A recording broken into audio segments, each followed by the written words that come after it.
Yeah, I don't have any.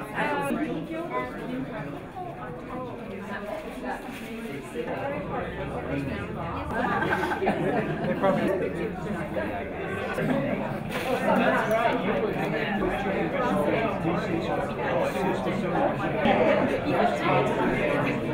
You know what it was in the front? Stills or are you videoing? Oh, great.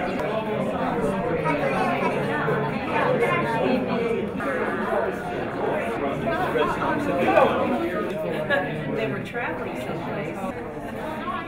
Cats.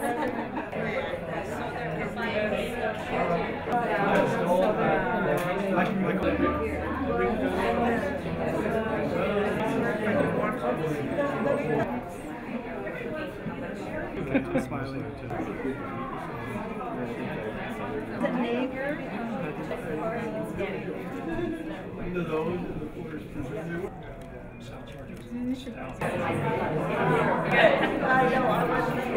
I'm with some wonderful ladies.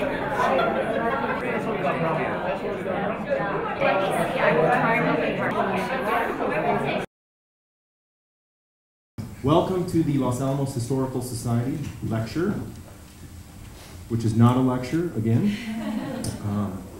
My name is Todd Urbach. I'm a board member of the Historical Society. We'll get a few business items out of the way before we get on to this evening, which I think is best classified as important. So, thank you all for being here. Tonight's event is sponsored by the Los Alamos Historical Society. Who are members of that? Raise your hand. Okay. And we will take Japanese people too as members if you want to join. Okay. Let's see. And it is also sponsored by the Los Alamos History Museum's Atomic Film Festival, Los Alamos Japan Project, and the nonprofit organization Art Peace, with financial support from the Hiroshima Peace Creation Fund, Hiroshima Peace Grant 2016. All right, so our panelists are, starting with the director of the documentary that you're going to see tonight, is Ms. Yuki Nakamura.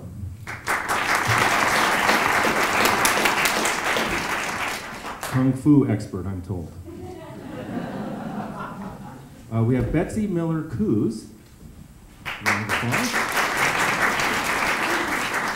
So she's the artist, muralist, curator of Jemez Fine Art Gallery, and she's half of the team that was responsible for the art tonight.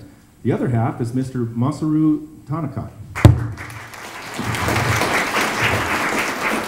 And he is the associate, whoa, Nelly. Did somebody do something? Okay, okay. Let's see, so Mr. Masaru Tanaka is the associate professor at Kyoto University of Art and Design. We also have on the panel, and I don't know if I can pronounce this, Dr. Judith Stauber. I didn't want her to be the only one whose name I couldn't pronounce, so. Okay, so these are our panelists. Judith is the museum director for the Los Alamos Historical Society, and she's the founder of the Los Alamos Japan Project, so kudos on that.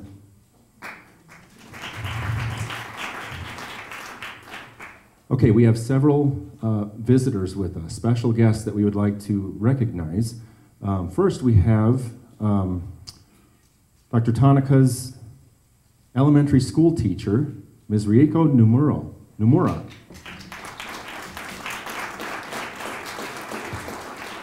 Great to have you. We have two peace volunteers from the Hiroshima Peace Memorial Museum, Mr. Masanori Shinagawa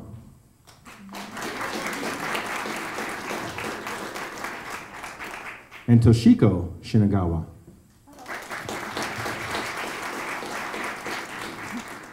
It's a pleasure to have you. Honor. We have Ms. Yoko Tanaka, who is Masaru's mother. Welcome. We have Ms. Hiroko Tanaka, who is Masaru's wife.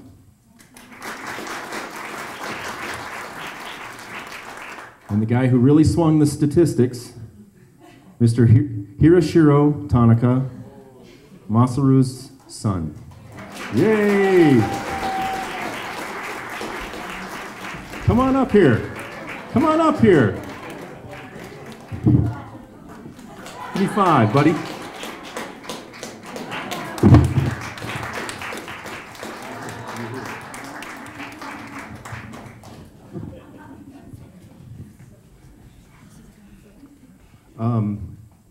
Let's see. And so you're all from Japan. How was the trip? Good. Okay. Okay. We also have a few other guests. We have Victor Yamada. Where are you, Victor? I just spoke with you. There you are. He came all the way from Albuquerque. And he's the head of the New Mexico Japanese American Citizens League. And you may have seen him up here before, so we've seen him. So welcome. Welcome, Victor. Good to see you again. Okay, with that, I think it's time to get started with the screening. Am I missing anything? Okay, let's do it. Do you want to say anything beforehand? Okay, we're going to talk about the artwork first. Thank you, that's a great. Just because the film is quite sobering to watch, and we want to talk about the collaboration that's been going on with Masaru and me for 18 years. The two of us met in San Francisco at an artist conference. I was born in Los Alamos here. My dad was a young graduate student working on the Manhattan Project, and I lived here for 6 months and then went back to the Midwest to grow up. Masaru was born in Hiroshima, and his father was a 4-year-old boy whose legs were burned when the atomic bomb was dropped. So when we met in San Francisco, we knew as artists that we had a special mission together. And we have continued with that mission through these intervening times. We've traveled many different places in the world with this exhibition. And you're seeing a few of the pieces, but we have about 70, almost 75 pieces together now. And the process is that Masaru is a photographer, so he sends me a photograph, usually a nature image, very peaceful, very tranquil, and then I paint a painting in response to it, and I use the image of a large, usually female guardian figure. And I send back the painting, their image together on the computer. We both own the copyright to all the works, and we exhibit them only in places where it's going to make a difference. So this is one of them. We had a show here a couple of years ago, and then Judith kindly invited us to come back to show some of our works as part of Yuki Nakamura's the screening of her film. And her film, as I say, is very sobering to watch, but I'll let her introduce it. But the works that you've seen out there are 3 new ones. One where the photo was of Los Alamos, one where the photo was of the A-bomb dome, it's called, in Hiroshima, and then the third one was the peace crane, the origami that President Obama folded when he was in Hiroshima last year. So, and then my response, that's this one right here.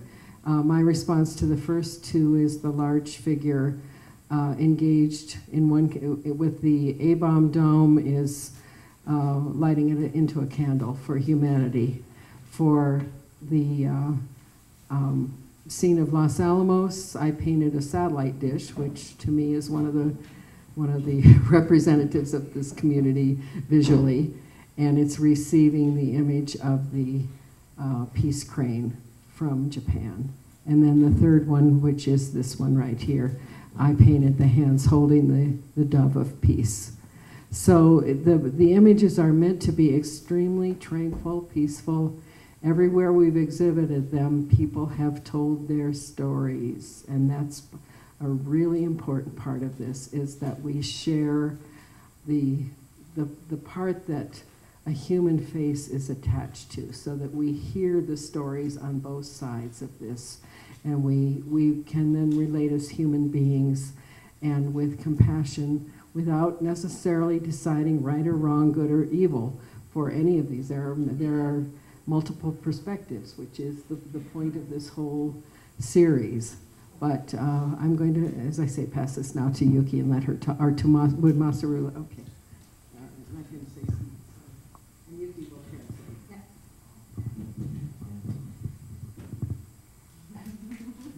Welcome to. Thank you so much. Thank you for coming today. My name is Masaru Tanaka. I'm an artist. Special thanks to this. I'm sorry, I speak in Japanese. Translate Yuki. 今日はお土産を持ってきました。The souvenir for you, the gift for you, one each, and you can bring it home tonight.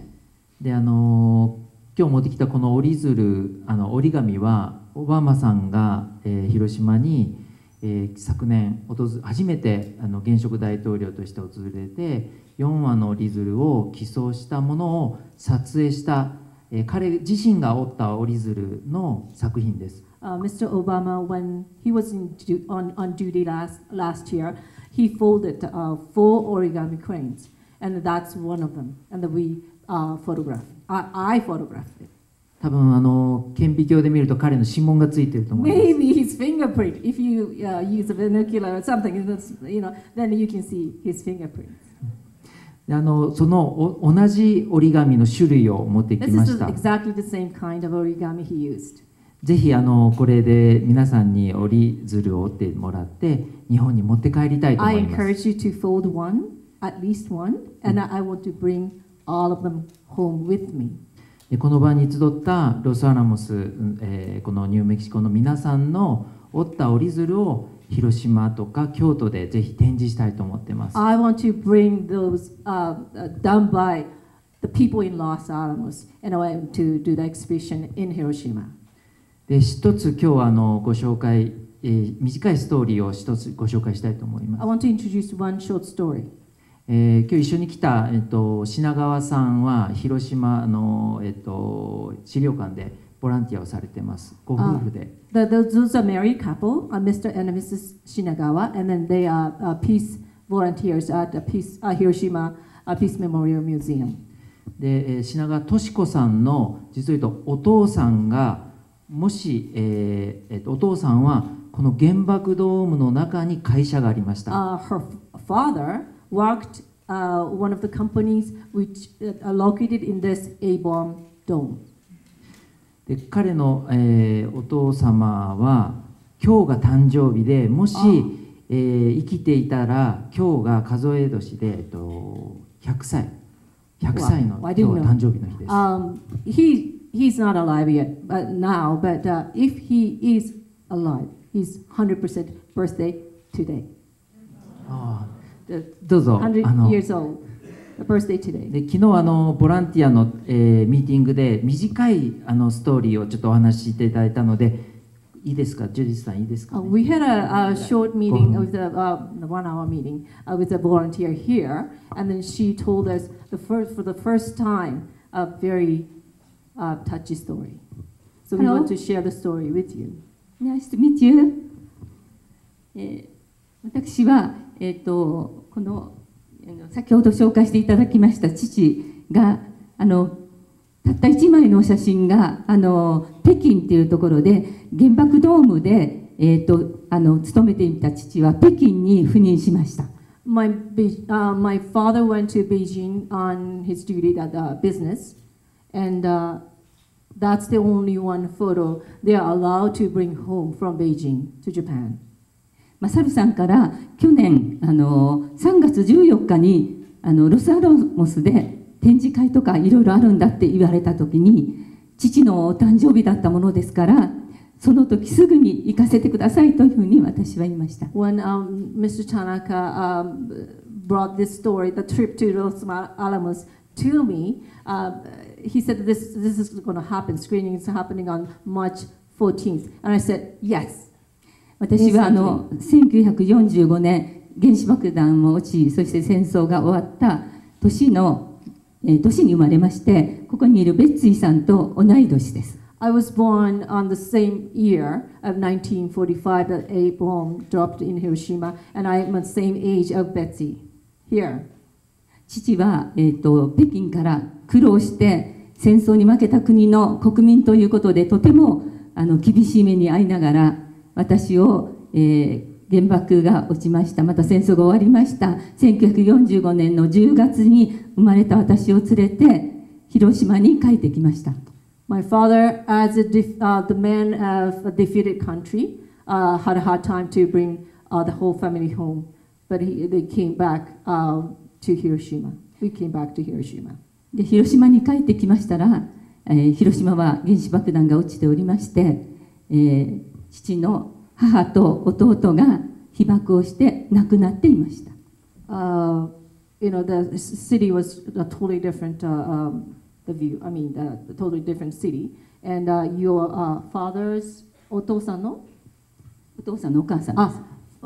mother of my father 弟 and then his brother are dead. その家には4人がいまして、家が壊れて2人亡くなりましたけど、2人の父の姉は、姉と妹は被爆をしましたけれども助かりました。Two survivors are my father's the two sisters. で一人のおばはお腹が大きくて子供を産むために広島に帰っておりまして、そこで被爆をしました。One of the sisters was pregnant at that time. でそのおばのところに20歳の時に私は遊びに行きました。When I was 20, I visited my aunt.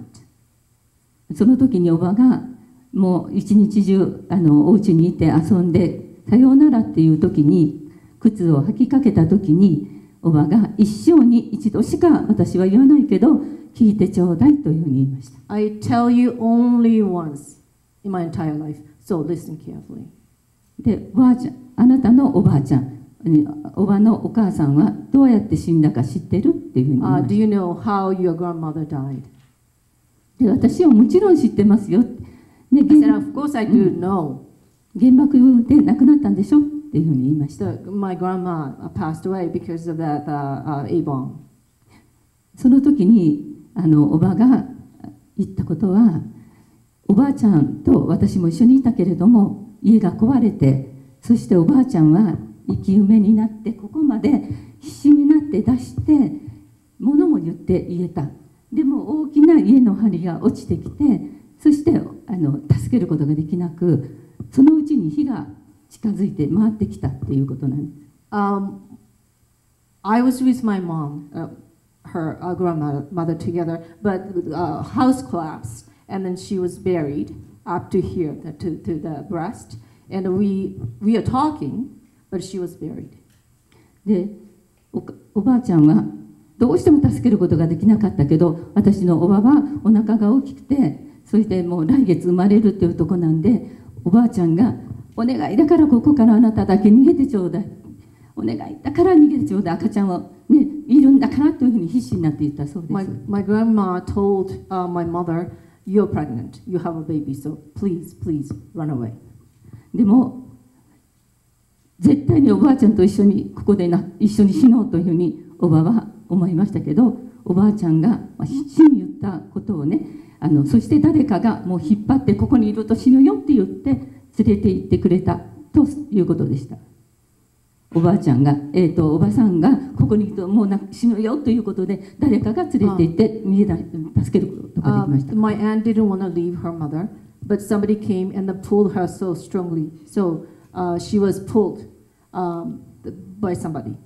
私におばが言ったことは、おばあちゃんはあなたのおばあちゃんはとっても優しい人だった、本当に人に施すいい人だったっていうふうに、そのおばがお母さんが生きていて物も言えて意識もあっているのに、そのまま火が燃えて自分の体を焼かれて亡くなっていたということを話しました。My aunt said, "Your grandma was a very kind person, very caring person, but she was buried up to here under debris of the house, and she was burnt alive." で、本当にその時におばがなに悪いことをした人でも生きているままで焼かれて殺されなきゃいけないようなこと、そういう罪はないと思うって言いました。No matter how bad you are, nobody deserves to be burnt alive. That's what my aunt said. で、本当にそういう人が広島には何百何千もいたことを、おばあちゃんだけが特殊ではない、そういう方がいっぱいいたことを、とし子は忘れないでちょうだいねって言いました。I wasn't one of the exceptional person. There are so many people like me. So please don't forget it.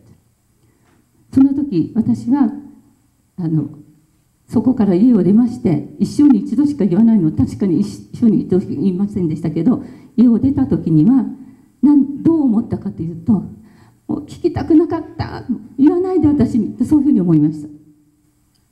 エゴでした。My ego was like this. I didn't want to hear the story. で、本当にでもそういうふうに思いました。で、列車に乗って広島に帰る時に、私は頭が錯乱していたようです。もう自分の体に火が回ってきて、生きているのに焼かれていくような感触に襲われました。When I left my aunt on the train, I felt sensation that my body was burnt alive. The same kind of sensation I felt. で、おばはもう一つ言いました。もう私は自分の母を見殺しにして逃げた。この本当に罪の意識が一生消えないんだって言いました。辛いって言いました。My aunt said that I left my mom alone behind, so I killed my mom. So I feel very responsible. 私はそれから広島に帰りまして20歳でしたけど、今71歳になりました。I was 20, but now 71. でも本当にそのおばの話を聞いてからはやはり忘れることができません。今は疲れた時なんかにこの50年間フラッシュバックをして、その時の聞いた話が思い出されて、パニック障害のような形になっております。今も続いております。For 50 years, I keep getting flashbacks, and then I get the same kind of sensation once in a while. でも本当にそういう思いを、おばの思い、また広島の人たちの思いを胸に今日まで平和のために少しでも役に立つことがあれば何でもやっていこうというふうに思ってやってきました。So as a volunteer, I contributed myself just for the peace, and then just passed her well to other people, and I've been doing my best. 私は今日ロスアラモス、2、3日前からロスアラモスのもう本当に来たかった地に父と一緒に来ることができました。This is the land I really wanted to come, and I came with my dad. 皆様と一緒に平和な世界を築いていくために、ここにいる皆様みんな優しいお友達です。私はもうこれから皆様と一緒に、ベティと一緒に平和のために少しでも役に立つために頑張っていこうと決意しております。I'm so glad to be here today, and then with my friends here, I'll do my best for the peaceful world. 今日はこういうお話をさせていただいて本当にありがとうございました。Thank you very much for giving me the opportunity to talk about me.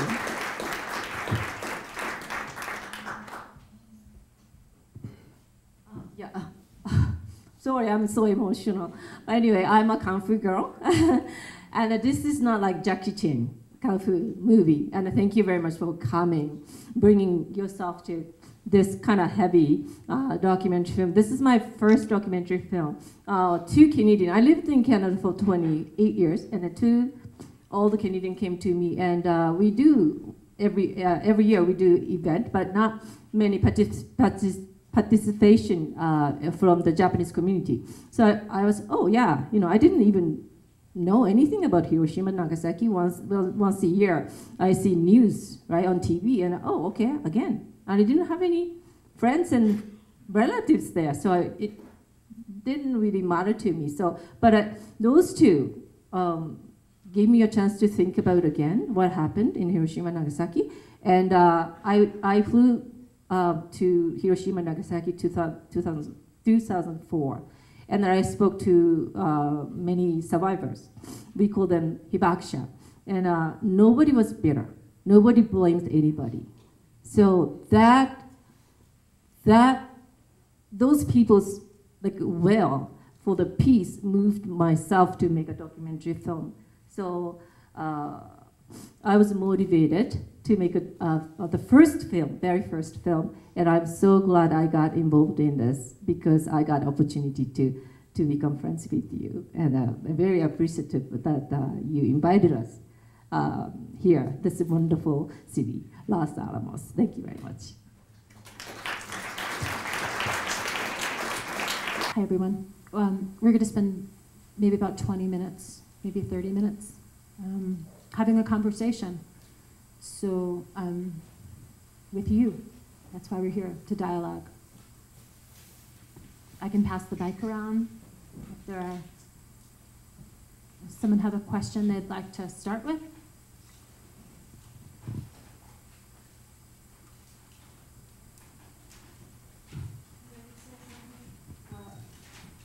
Yuki, you did a magnificent job. Thank you.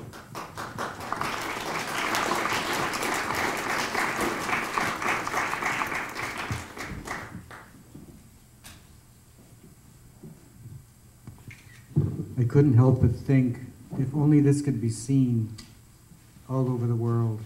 Has there been efforts to have it seen on public television? Or because I think a lot of the young people of today have no idea what this was all about. And all they hear is all the fol-de-rol going on now about war and we're going to attack, blah, blah, blah. And they have no idea. This is magnificently done. And it puts us in touch with the human dimension of the whole thing. And so often war, the human dimension is lost when people are gathering and wanting to go to war. Has there been any effort to spread this around or make it more available, even on YouTube or something?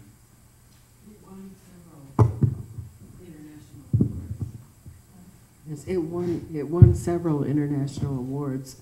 It was made in what year, Yuki? 2007. So it's 10 years old, and maybe it's time to circulate it again. Yeah, Omni Television I used to work for, funded. So for 3 years, I didn't have any right to do anything. But after this is mine. So whatever we want, we can do anything with it. So as the gentleman said, I made this film not to blame anybody, but give everybody an opportunity to think about what is right, what is wrong, and you know, just the humane part I focused on.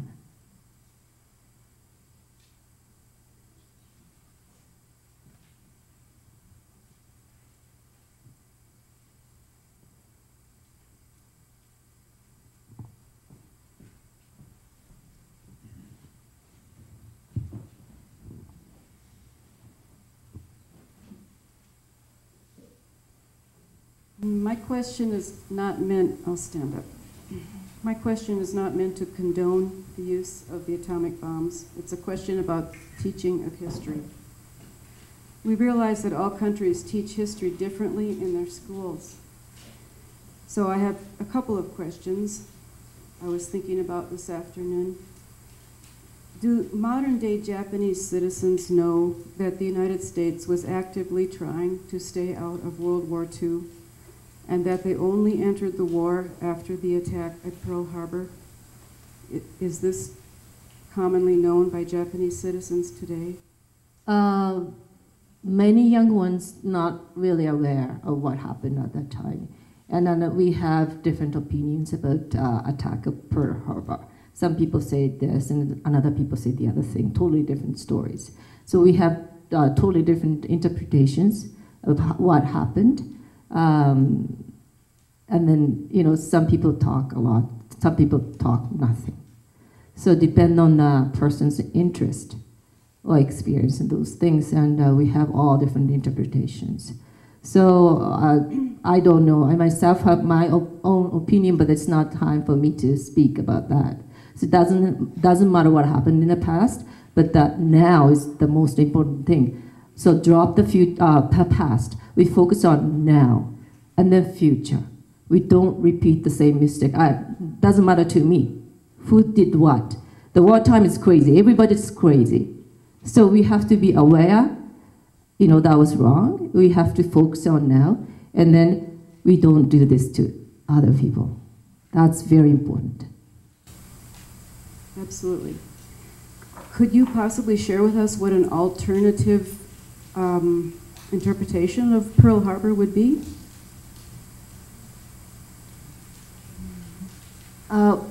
It's very hard for me to say my personal opinion.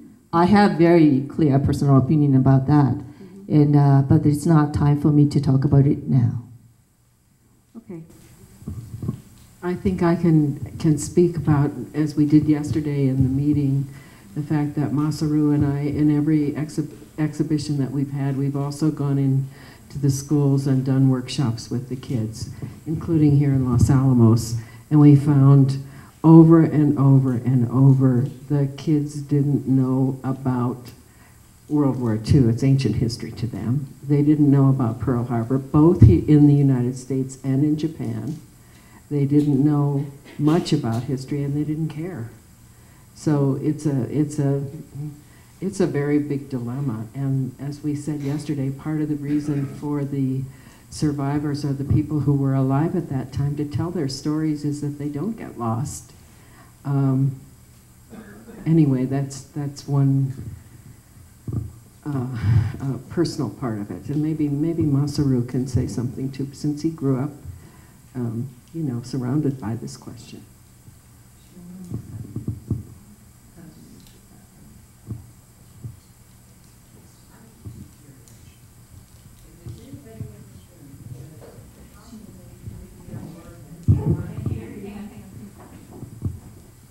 If there's anybody in this room that might know how many nuclear warheads there are actually in this very city right now, and if any of them, if all of them have been inactivated or dismantled, you can't do a lot, but maybe you can do something in your own environment. And I know a lot of people here are sworn to secrecy, and they would never ever say that. But, if you happen to know yourself, I don't see how you could not do something about it. That's just a statement, not really a question.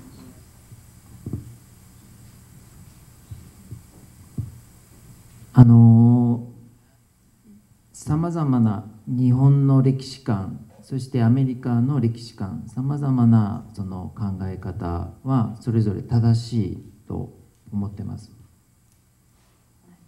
例えば、日本がアジア、中国とか東南アジアで非道なことをしてた。それを止めるためにアメリカは原爆を落とした。これも一つ正しい歴史だったと思います。Okay, America, Japan talk about different things, and we did a lot of killing in the other countries. And each one of them are probably right, but... Okay. パールハーバー、日本がパールハーバーを攻撃した。戦争してそれをストップさせるために原爆を落とした。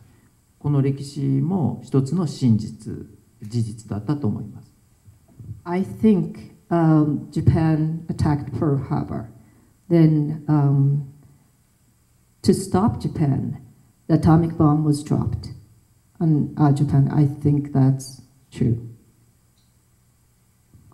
しかし、先ほど品川敏子さんが話したような出来事が、キノコ雲の下では起こってた。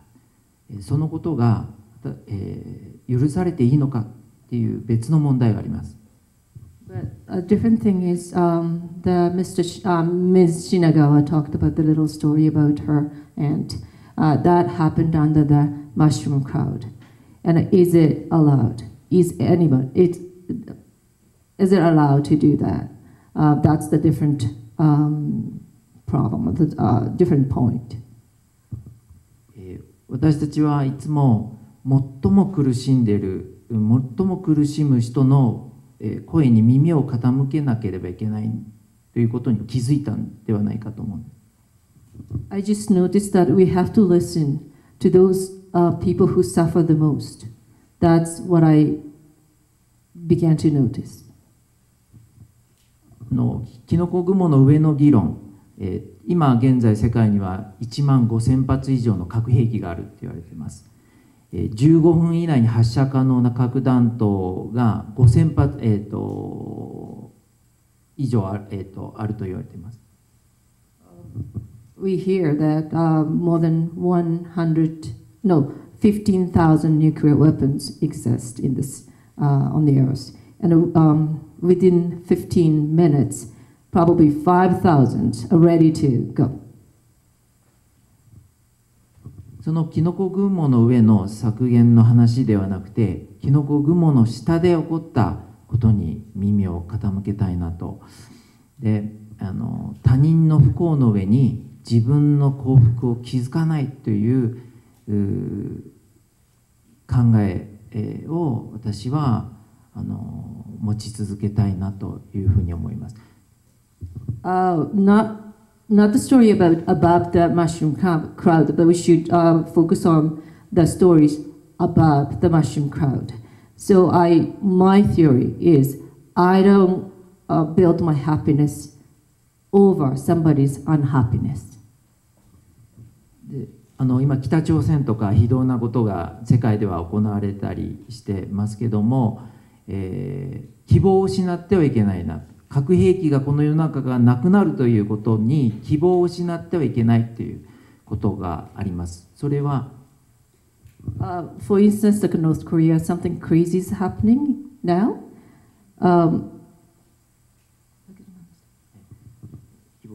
But we cannot lose our hope.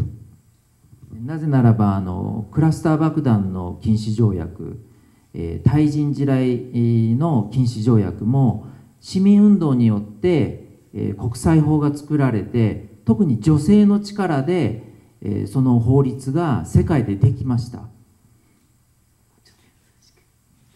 クラスター爆弾の禁止。As the banning that landmine and a cluster bomb,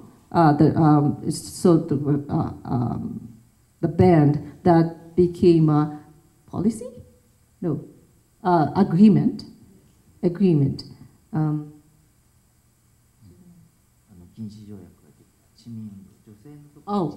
So that because of the women's power, women got together to work together.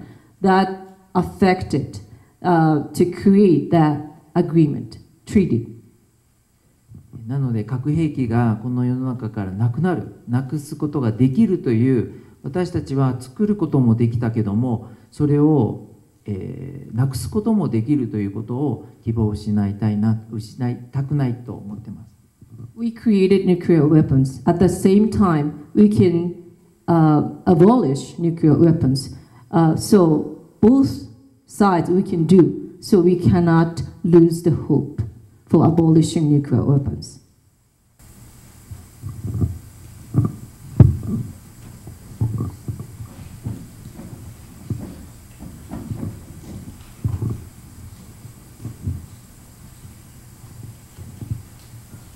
A different story of the war, but another story of the war, was told in the Japanese movie The Emperor in August of 2015, I believe.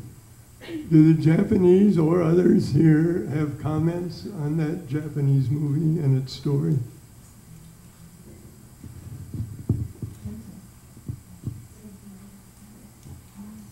The Emperor in August. It's a story of the closing days of the war and the War Council.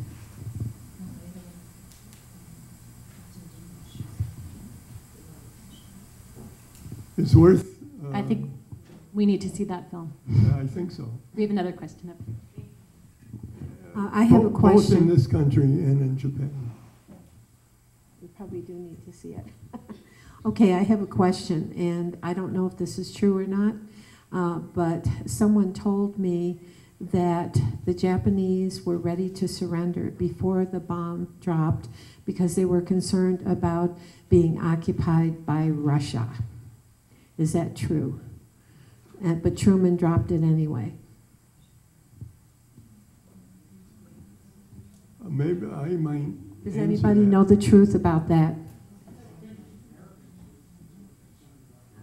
This is Well, the topic these of the didn't want to movie, be The Emperor occupied. in August.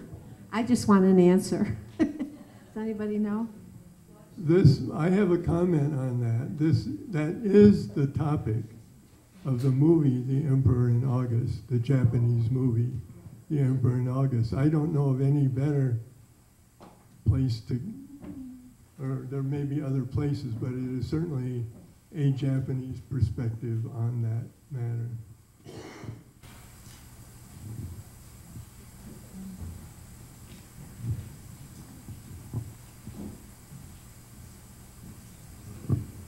Other comments or questions? Martina.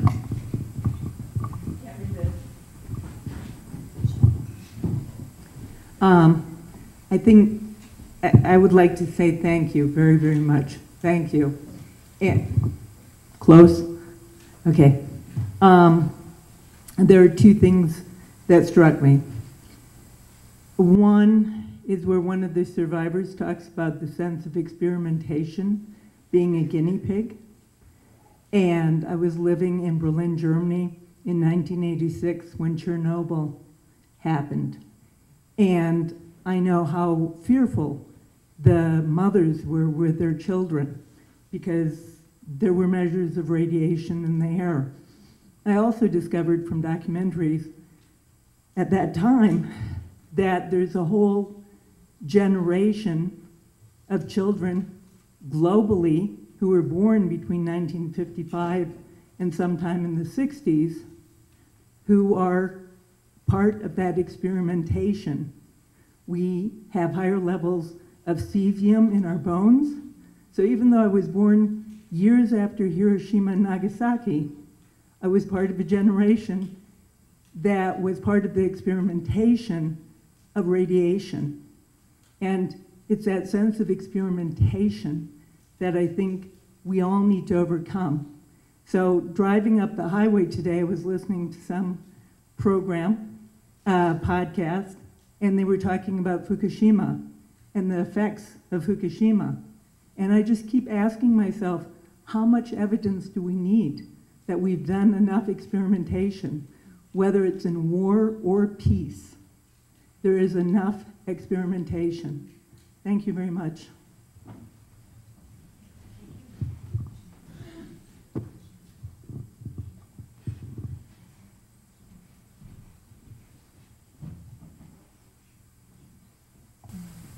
Thank you very much for the very thoughtful comment. Yeah, we know enough. It's bad. Some people seem to wanting to get some other views about this than just what's been taught in the schools and everything. And there's a documentary called Untold History of the United States, which I think gives a good other views about how, about this whole incident. The Untold History of the United States. It's like a 10 DVD set. And it's in the Hema Springs Library for the benefit of anybody here who came from Hema Springs. Thank you.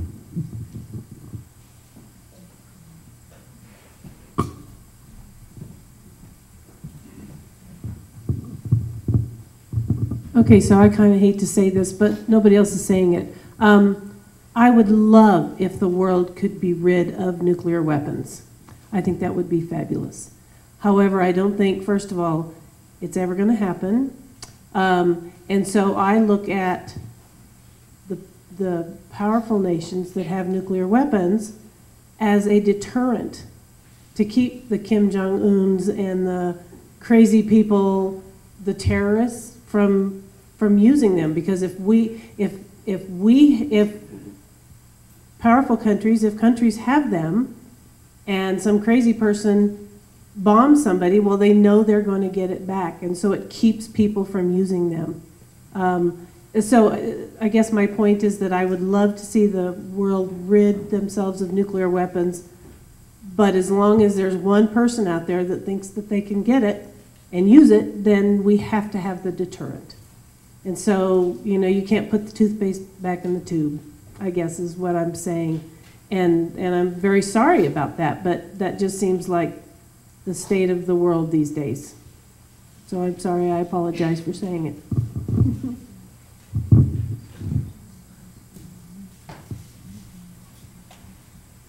Thank you.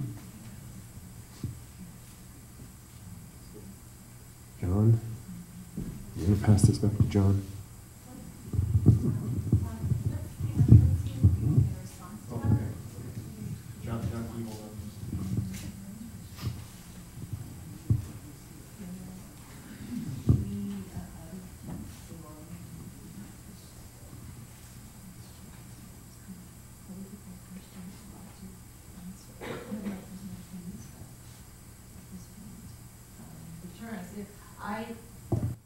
I volunteered as an interpreter 2005 and 2010 and 2015 at New York United Nations. When a lot of survivors came, I helped. And then England and France, those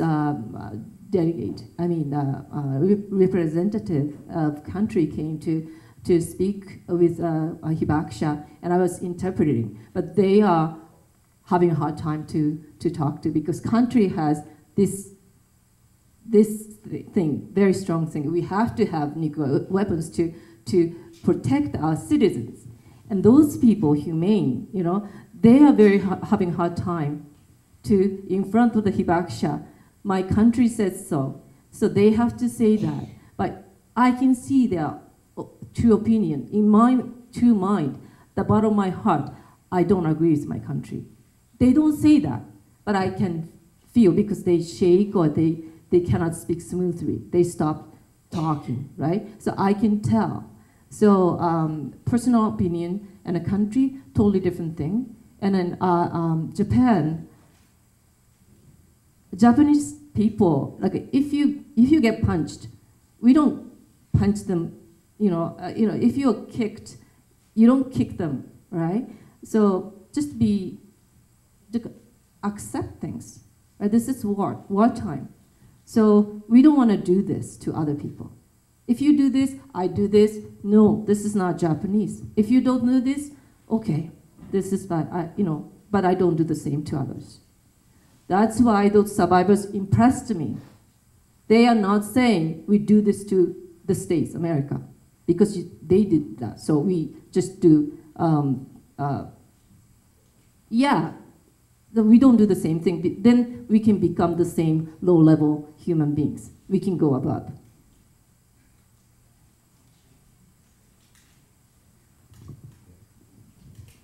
One essential aspect of reducing or eliminating nuclear weapons is movies such as we saw here. Another essential element in reducing or eliminating nuclear weapons is technology to verify, spy on, surveil, inspect, the use, testing, availability of nuclear weapons everywhere. Because an agreement that we will have no nuclear weapons is only as useful as those abilities to know what's going on in the world in the nuclear arena, other than what somebody chooses to tell you. And I say that worldwide. So I believe that those pushing for reduced and elimination of nuclear weapons need to make that also be aware and acknowledge that that is an essential part of moving in the direction you want to move in a meaningful way, I believe.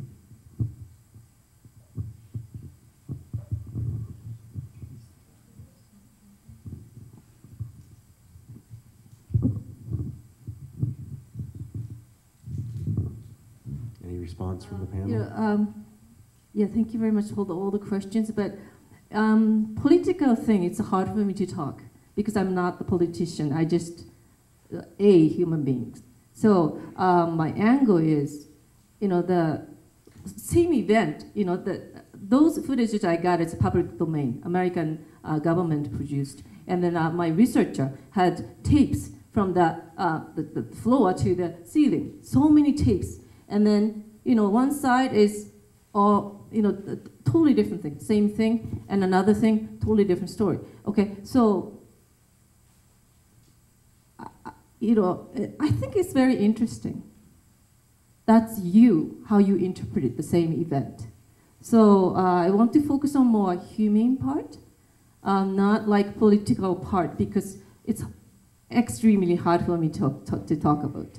It's not that time or space to talk about it, because I cannot speak for my Japanese government, or I cannot say anything bad for any other governments.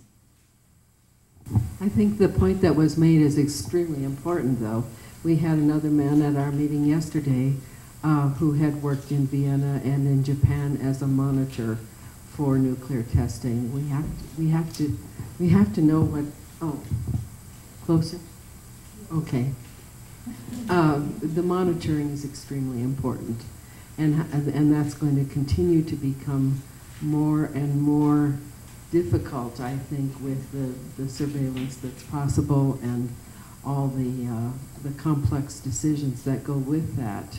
So I don't think we're here tonight to make any sort of a real statement. We can't. We're not powerful enough. I would like to bring it back to the artistic part of it, though. The fact that Yuki made this film, which has touched very many lives now. Simply by people seeing it, it makes a difference. The fact that Masaru and I have had this opportunity for this collaboration, which couldn't have happened without technology. There's no way we could have done this even 30 years ago easily. So there is a side to it that is a peaceful use of this technology for awareness, for creating awareness in both sides of the question. We're not talking just about two sides anymore.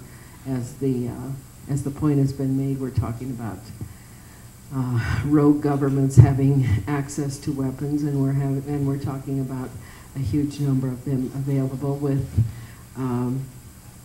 the touch of a deranged finger to set something off. So I would like to end it on the artistic note that we have tried valiantly and will continue to do so to make a difference in our own small way, and hope that every person here, whether they're someone who has a connection to the lab, whether they're a person doing some job in Los Alamos, whether they're a visitor from another place, whether they're a Japanese, that in their own life they go out and try and make some sort of a difference. And I think that's, and the woman who made the point about the schools, this is extremely important, that there be some education included.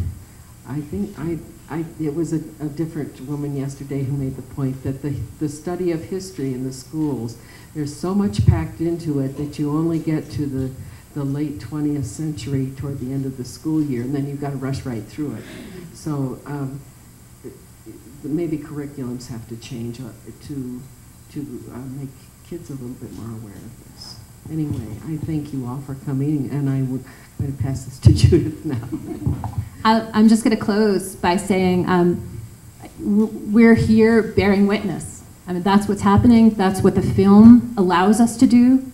That's what Betsy and Masaru's 18-year collaboration of their artwork and the visualizing allows us to do. Bearing witness comes with a responsibility, and tonight we share that responsibility. So if you're feeling uncomfortable, feel uncomfortable, and just think about what that means. Those of us who live here have also an ongoing opportunity to talk about these issues together.